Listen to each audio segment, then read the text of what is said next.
Yang terhormat Dewan Juri, Panitia, dan hadirin sekalian. Pada kesempatan kali ini saya Axel Christian Limau dari SMA Negeri 1 Surabaya yang merupakan tim pro menyatakan dukungan terhadap mosi bahwa Dewan ini lebih memilih sekolah menengah yang mengadopsi model pendidikan klasik daripada model pendidikan progresif.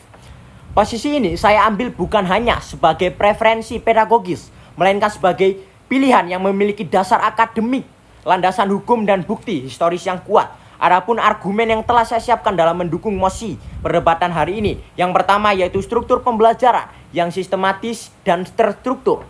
Pendidikan yang menekankan kegiatan belajar yang terstruktur dengan guru yang berperan sebagai pemimpin utama. Struktur ini sejalan dengan teori John Locke, yaitu anak sebagai tabula rasa yang membutuhkan arahan yang jelas dalam pembentukan pengetahuan dan karakter. Dengan model ini, setiap mata pelajaran dipelajari dengan unit yang terpisah, misalnya matematika, bahasa, atau sejarah, sehingga kompetensi siswa dapat diukur secara objektif.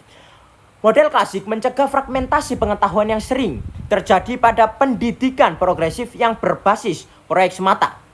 Argumen kedua, yaitu kestabilan kurikulum nasional dan kesetaraan akses. Di Indonesia, pada Undang-Undang Nomor 20 Tahun 2003 tentang Sistem Pendidikan Nasional, Undang-Undang Sisdiknas Pasal 37 mengatur mata pelajaran wajib yang meliputi agama, kewarganegaraan, bahasa, matematika, ilmu pengetahuan, seni, serta pendidikan jasmani. Ini merefleksikan pendekatan klasik kurikulum yang berlaku secara merata di seluruh satuan pendidikan yang ada di Indonesia.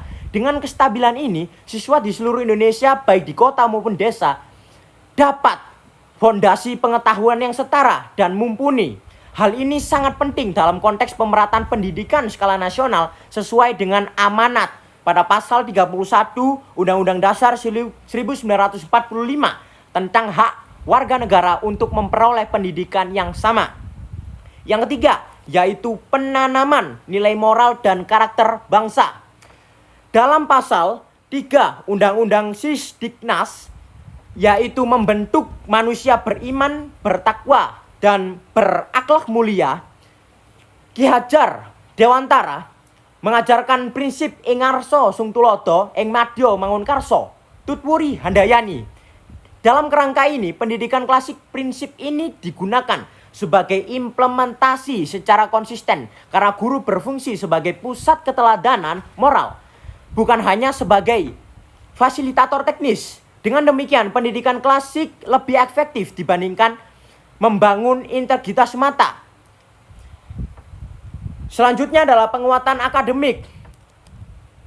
Kajian sejarah menunjukkan bahwa sistem pendidikan klasik telah menghasilkan banyak generasi intelektual yang berkontribusi besar dalam peradaban, mulai dari Eropa pada abad ke-19 sampai hingga dengan Asia modern. Tokoh seperti Thomas Arnold di Inggris menegaskan pentingnya pendidikan berbasis disiplin, moralitas, dan penguatan ilmu dasar.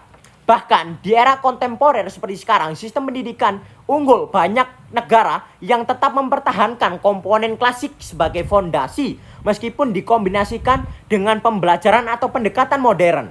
Hal ini menunjukkan bahwa pendidikan yang progresif yang hanya berbasis proyek tidak dapat sepenuhnya menggantikan struktur klasik yang sudah teruji sebelumnya.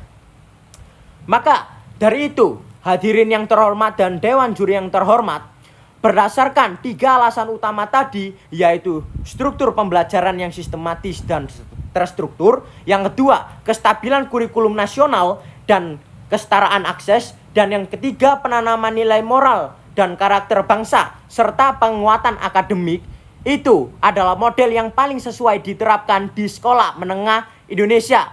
Dengan pendidikan klasik, kita tidak hanya mencetak siswa yang cerdas secara akademik, tapi juga membangun generasi yang berkarakter, disiplin, dan juga siap dalam menghadapi tantangan-tantangan global yang ada.